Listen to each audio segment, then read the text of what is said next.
Hello, John. Hello, Lilou. Great to see you. Lovely to talk to you. Thank Happy to spend you. time with you. You have a lovely British accent. I love it. It's warming my ears for the Juicy Living tour starting in London very soon. How cool is Yes. that? Thank you. It's very exciting. I was looking at that on your site. It's a wonderful thing that you're doing. How lovely for all the people who will get to be with you, and you'll all explore together. It's fantastic. Yes, and I love this global conversation. I love having conversations with people like you with experience, and I love to share their wisdom openly and freely for people to hear and apply in their own life. And I value your work because for many reasons. You're a multi-hatted man, definitely. You're an artist, a musician, a composer, but also an author. Playwright, actor. On and on and on and on. And this conversation I want to have, that I want to deal with, well, I would like to have with you, is about dealing with negative energies and people, and that can lead to whatever else. I know the Yes, conversation absolutely. sometimes has a life of its own. But you're author of two books, The Power of I Am and Yes. Heroes Ascending. Eros ascending. Yes. So from my understanding, your life has been a lot. You have dealt with big, huge egos, I'm sure, in your life, being on the performance stage for 40 years. Right. Especially you have worked with French people, so I'm sure you've dealt with a big deal of that. And I was wondering, what are your recommendations, and how can we deal with those negative energies around us without losing our power? Right. Well, it's very important that we spiritually evolving people, which means on one level that you're going to become more and more sensitive to the beauty in creation. Your consciousness starts to expand. You don't feel that you're just a body anymore, but you feel that you're occupying a large space around yourself. And when people who are in a negative state of mind are putting out negative energy come in contact with your field, unless you know how to deal with that, you can immediately start to fall under the spell of their negativity. In other words, you're actually being influenced and ruled by something that's downline from you, vibratorily speaking. So if we walked around trying to hold up shields and barriers all day long, we get very, very tired. What we need to do is to increase our energy field to the point where negativity just bounces off us. I like that. Yes, the founder of Aikido said, "It's not that I don't get thrown off. I recover so quickly you don't notice I was away." So as my consciousness began to expand and I opened myself up to become more and more sensitive to the beauty in life, I had to find a way to deal with the variables that come up in social interactions. What I found is, one thing is that the two eyes of a person reflect different aspects of their being. Are you right-handed, Lilou? Yes, I am. Yeah. Yes, so I'm right-handed also. So as I'm looking at your image now, I'm gazing into your left eye. And what that does, it connects us essence to essence, because that's what you were born with. All babies are born in essence. They're a tabula rasa. Nothing has been written in their consciousness. They're just pure beingness, right? So as we look in our essence eye right now, we're connecting with that. Now, the other eye is the personality eye. This is, you just moved your hair there, and we're looking now right eye to right eye. And for us, that connects with the part of the brain that has all your memories, all your past experiences, hopes, fears, dreams, so forth. It's the good, the bad, and the variable. So whenever I meet anyone for the first time, I shake their hand and I look into their essence eye. We connect essence to essence. Now for you, so as I said, right-handed person, I'm looking in your left eye. So as I shake hands, I look across the shade. If you were left-handed, I would look straight across. Because if you were left-handed, your essence would be in your right eye. What it does, looking into the essence of someone, it establishes immediately a sense of oneness, rapport underneath the whatever's going to be spoken between us.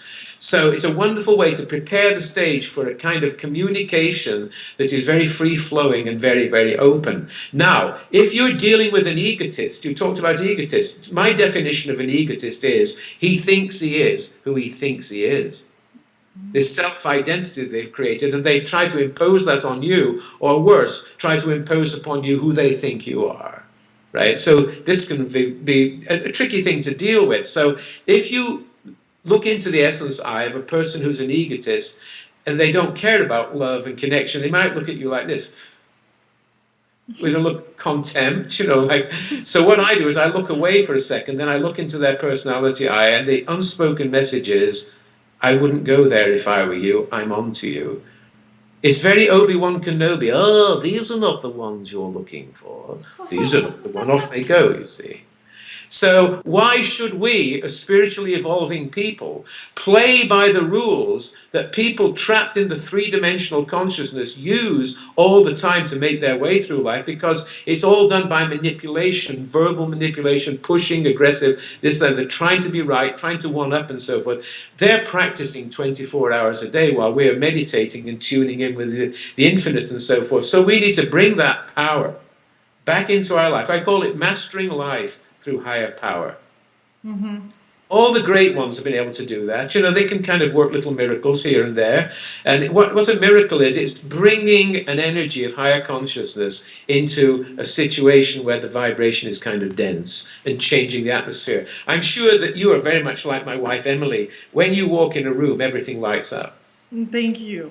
Thank you, but I can get very, very easily trapped with negative energies, and I lower my vibration, and I notice that definitely doesn't work.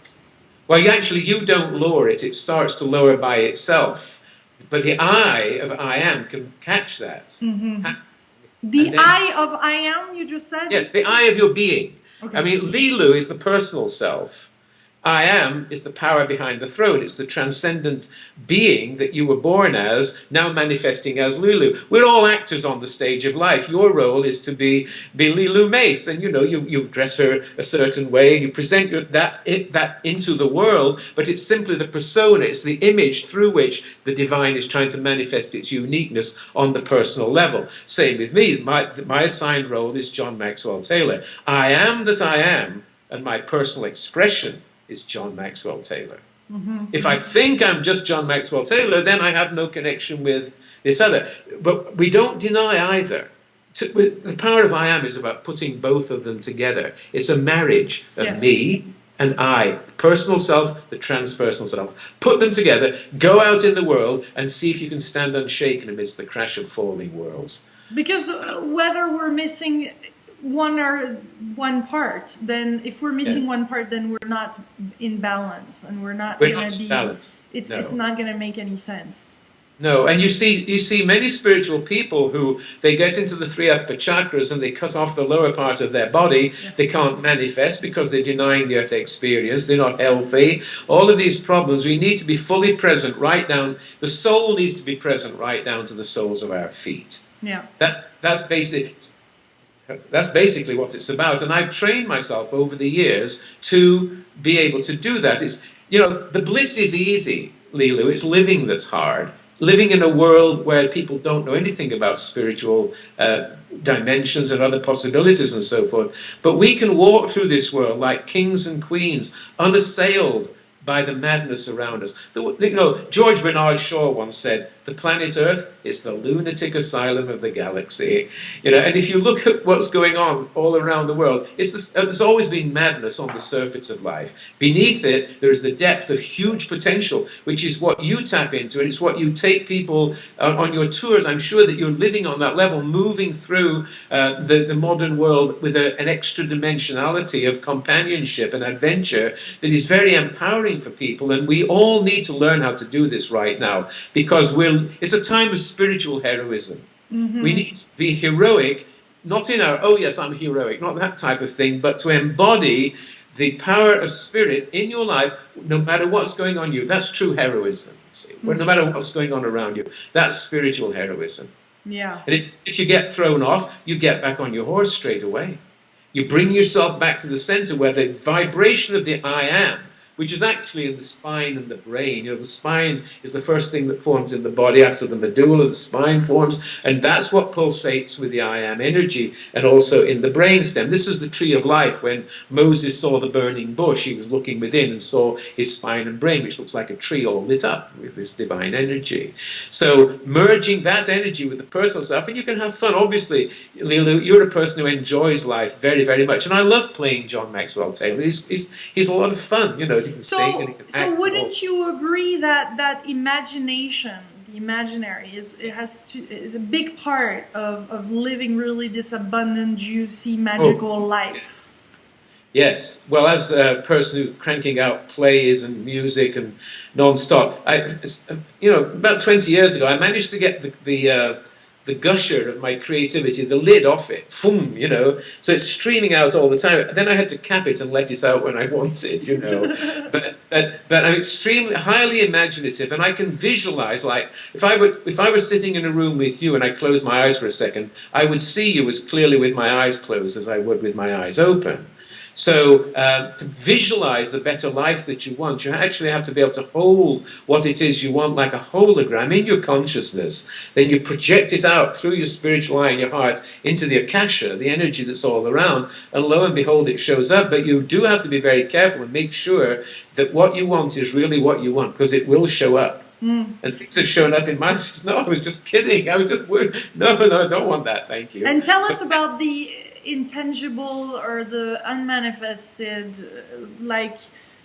characters that could even we can imagine around us, helping us, and living that, feeling that, and actually our subconscious, our mind, our being is not making then the difference between what's real and what's not real, what's created. And I feel people that do that can create kind of something very, very juicy from it, without being weird or strange, but just playing with that as you do, I'm sure, as an actor, or I shouldn't say, or as a performer at least. Well, when I did my one-man play about the life of Carl Jung, I played 20 different characters on stage for 2 hours and told the story of his life. 5 of those characters were women, including his wife, Emma, and his mistress, Tony Wolfe. At one point, I played a 17-year-old girl who thought she lived on the moon and was being chased by a vampire. But to get the audience to believe that, you see, requires that I can embody, for a few seconds, I embody that being, that person on stage, and it transmits to the audience. The true purpose of acting, in the spiritual sense, is to make the invisible visible to people. And I think that that's what we're trying to do in our life. We're trying to make our imagination, our hopes and our dreams and our visions, which are invisible, manifest in the world, because until they manifest in the world, it does remain in the realm of imagination. So syncing up what's out there with what we're capable of producing in the imaginary world. We're all creative beings. Everybody needs to explore their creativity, be it through painting, through writing, through talking, through whatever means possible to excavate that part. I started out strumming the guitar on 3 chords, singing songs about driving spikes on the railroad, which I, of course, knew nothing about. But I've gone from that to writing full symphonic type musicals, and this new album that I'm working on with 36 songs, which were all inspired by my relationship with Emily, because her feminine energy fertilized my consciousness, and I gave birth to thought children in the form of songs. I impregnate a woman, she gives birth to a child, I get a download from a beautiful woman, and all of a sudden there's all this creative juice flowing, because to me, consciousness is a feminine principle. The first principle of creation is actually feminine, because it's a womb into which the Absolute projects its will so that the atoms come into being, and then the planets and stars all come into form. So first of all is the will, which is an act of creative joy, but it's the feminine principle that makes us conscious. Without it, we would not be know that we were alive. You'd have all this creation, but nothing to be conscious of it. So whenever I'm thinking of a play or a new song is coming through, I'm always aware that I'm getting a download of energy from the eternal feminine principle. And to be able to embody that without losing one iota of my manliness is a great task in this world today. We need men who are fully men in the new sense of the world, and women who fully embody the feminine principle, which you do so gloriously, if I might say so. No, you're so lovely. I love it. This is the British little touch and compliments. I love it. So we're gracious. We're neighbors growing up, So. What else is there in to bring up our energies, to bring up our vibrations? Because from my understanding, the more our vibrations are high, the more we're into this flow and really juicy life. Right. Well, for me, it has been cultivating my sexual energy through Taoist understanding of what sexuality and spirituality mean, so that my brain cells feed upon my sexual energy. Every time you breathe in, your sexual energy starts to move up through your body. It wants to go up to the brain, to open up the brain, the thousand petal lotus, but often it gets waylaid. It falls on old patterns in us and tensions and fears and so forth. So, you know, when you go to an acupuncturist, he will or she will insert needles so the energy flows through the acupuncture meridians of the body. If our sexual energy can flow easily through the acupuncture meridians of our body, it will saturate all our body cells and our internal organs with the same creative life force which allows us to produce beings made in our own image, which is a godlike experience. God created man and woman in his or her own image, whichever it was. I don't know, I wasn't there. But we create children who look like us, a combination of the two parents, right? So that intelligence is embodied in our cells, in our bodies. It's the highest substance produced from everything we eat, everything we drink, the air that we breathe. The big mandate from nature is produce more offspring, produce more offspring. When we don't do that, and we take that energy and use it to give birth to ourselves and to higher consciousness, there's an endless supply of healing, creative, juicy life force in our body. And this has got nothing to do with running around and being a wild tantra person and going to group sex orgies and stuff like that. Yeah. To me, that's like a complete diversion away from what this is all about. It's a very gentle, healthy connection with one's sexuality that flushes out all the old memories from the past. One of my affirmations, and I do it all day long, I release the past. I am generous, I am relaxed. If an experience comes up and all of a sudden I feel thrown off, immediately I say, I release the past. I am generous, I am relaxed, followed by, I have faith and confidence in my future. I am secure. Yeah. So you're letting go and moving forward all the time. And if we can do that in relation to, see, sometimes I'll say to someone I haven't seen for a while, so what's going on in your life? What are you up to these days? They say, oh, releasing more stuff. You know, spend your whole life releasing stuff. I mean, off with its head. Get rid of it now. Live in the present. Just say yes to everything. You would not be who you are, what you are in the world right now at this moment, except for the sum total of every experience that you've had. And that includes the good, the bad, and the ugly. And I say yes to the whole lot of it, because what I am is beyond duality. All our experiences of everyday life is all to do with duality. Changing opposites. But we, the experiencer, are beyond that. So when we center in I am, we can watch, oh look, I would never say, for example, you know, I'm really angry. Because if I say, I'm really angry, the I has disappeared. It's covered up by John Maxwell Taylor, who thinks he's angry. I wouldn't suppress that feeling of anger. I would say, feeling of anger is arising. A feeling of anger arises, then I can deal with it and transmute it into something else. Otherwise, if I let it possess me, it will run away with me. And we can burn, in 1 minute of being angry, we can burn up the juiciness, the juicy energy that would normally sustain our body healthily and our minds and emotions for 24 hours, gone in 60 seconds. Who wants that? See? So it's constant, gentle, spiritual practice of realignment, letting go, moving forward, and being in the moment with joy. Yeah. Is there some things that we can do in front of people that are not aligned with that? Oh, yes. Say to ourselves beyond the I thing? Yes, well, one thing is to get out of your head. Feel your feet on the floor while you're talking to people.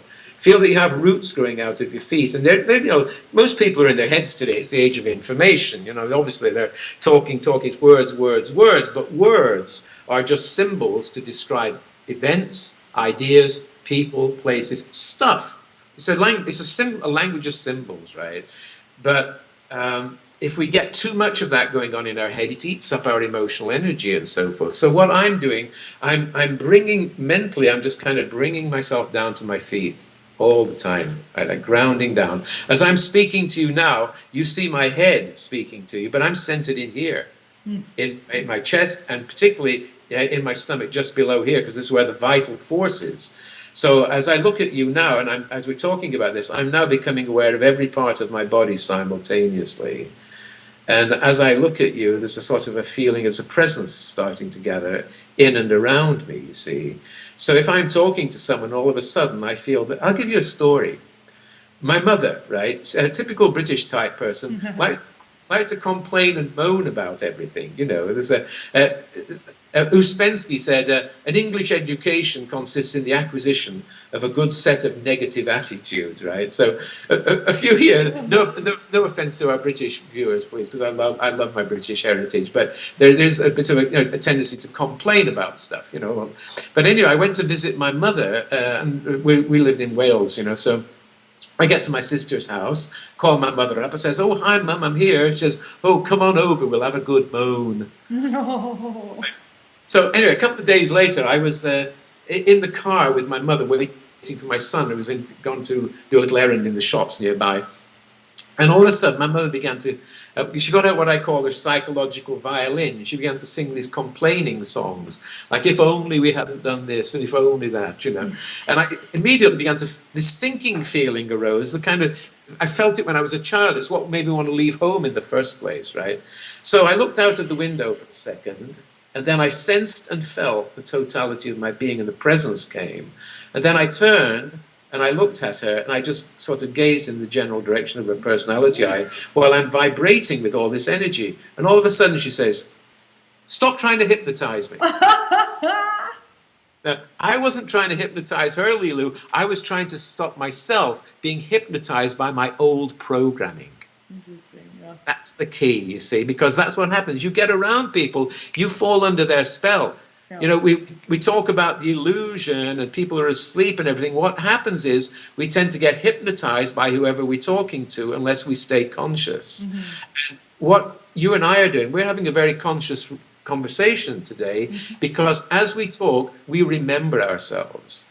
Looking at you encourages me to remember my spiritual self, merge it with my human self, because that's what you do all the time. If you were a person who knew nothing about this, it's like talking to the, you remember the Planet of the Apes when he's telling the monkeys the truth and they go, you see that with people sometimes. You start talking about spiritual reality and these barriers go up in their ears, their eyes, and they just blank it out. When somebody does that, you can get this sinking feeling. So, but to me, that's a little bell ringing. Okay, do the inner practices, the things in the power of I am, and immediately this presence starts to emanate. And it's really caused by sensing and feeling every part of yourself simultaneously. So there's nothing really to do, because that we naturally have that. It's just a matter of regaining it and understanding that just by our own presence we can transform. Yes. Things around can transform. Yes, I call it self-remembering. You see, if you fall under the spell of the situation, you forget yourself and become a thing. You become a reaction mechanism in relation to whatever's in front of you. When you remember yourself, it's like an arrow with two heads. Suppose I'm looking at you, 50% of my attention is going towards you. The other 50% is on feeling myself having that experience, and immediately the presence starts to generate. When self-remembering means you fall into presence, it permeates your human structure, your body, mind, organism, and your personhood becomes alive. And so there's the marriage again between me and I. And I just hold the field sometimes and just let people talk. While I do that, really, yes, so forth. And it's not that you're ignoring them. What happens is that as the presence builds up and you connect with your reality, you see it start to wake up in the other person. It comes out. Here's a little story. Emily and I were in a grocery store called Trader Joe's in California. And we're heading up to the checkout stand. And as we approach, the woman behind the cash register, she sees us coming. And she looks up again. She looks at me. And I knew she was thinking, oh, he's kind of cute. Mm-hmm. But I know this, for you don't, right? So, but I also knew that she was going to make some kind of smart remark. Women will often test a guy to see whether if her male side can throw him off, she's not interested. So it's a kind of game that goes on all the time. So I knew she was going to say something. So we get up to the putting our groceries there, and Emily's paying, and I'm putting stuff in the bag. So she looks at us and she says, so you're the muscles and she's the cash? I said, yeah, something like that. She says, Beauty and the Beast. And I'm already doing the thing. I'm looking in the essence eye, and I'm already in the presence. So I said, oh, that's all right. I've always known I'm beautiful. And her eyes went like that, and her essence came out. You see, because that's the silly thing to make a smart remark. That's all from the little personality self. But I invited her to come and meet me in essence, and it was just an amazing moment, and this great peace and this atmosphere, certainty and recognition just it emanated all around us. And the more you do this in public situations, the more it becomes second nature to you. So. One is juiced up all the time with the circulating energy. It's flowing through your acupuncture meridians. You can feel it pulsating in your arms and legs. If you feel it diminishing, that's a little warning signal to do the practice just to bring it back. There's little techniques that I use. I mean, we can't go into too much today, but this is what I write about and teach in my classes. And I have another kind of a last question that I feel is going to wrap some of this, is regarding the song, one of your songs called Cosmic Sex. Cosmic Sex, yes. Could you tell me what you mean by that? Well, many people, they have their experience of sexuality with their bodies, but their souls aren't involved in it. And also, they're engaged in friction sex. There's the clash of the personalities. They're trying to resolve the tensions of the day and the eternal struggle between man and woman and so forth. We all have a female side. Every man has what Jung calls the anima. Every woman has the animus. So there's really four people in every relationship: the inner man and the inner woman. And the way that we approach sexuality, Emily and I, is that we're connecting. We have certain tools that we use, and they're become second nature now. Of course, you don't even think about them. It's the way we approach ourselves, that we make love with body, mind and emotions all focused together in a state of self-remembering. And when the body-mind organisms are in harmony and there isn't this struggle between the personalities, it's possible for the orgasmic energy to spread all through the body. Instead of being genitally localized, it lasts for a long, long time, and your communion together just saturates every cell of your body with this creative life force energy, and you begin to slip into this timeless state.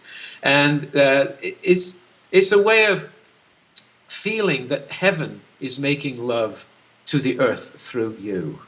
So the result of that is that afterwards you just feel so whole and so drenched with the wonderful vibrations of health, centeredness, deep love for one another, and so forth, that then this becomes an extension which flows into your life. People come to our house to visit, we can't get rid of them, they just want to stay here because the atmosphere, the molecules of the air in any room, they carry a particular quality determined by the thoughts and the attitudes and the activities of the people who inhabit that space. And when one inhabits a sacred space like our home has become, through our meditation practices, through our self-remembering throughout the day, through the harmony between us, through our conscious lovemaking, what happens is that the whole area, we go for a drive somewhere, and as we come near the house, we start to tingle all over. Because the atmosphere here is permeated now with that sacred energy of our divine relationship.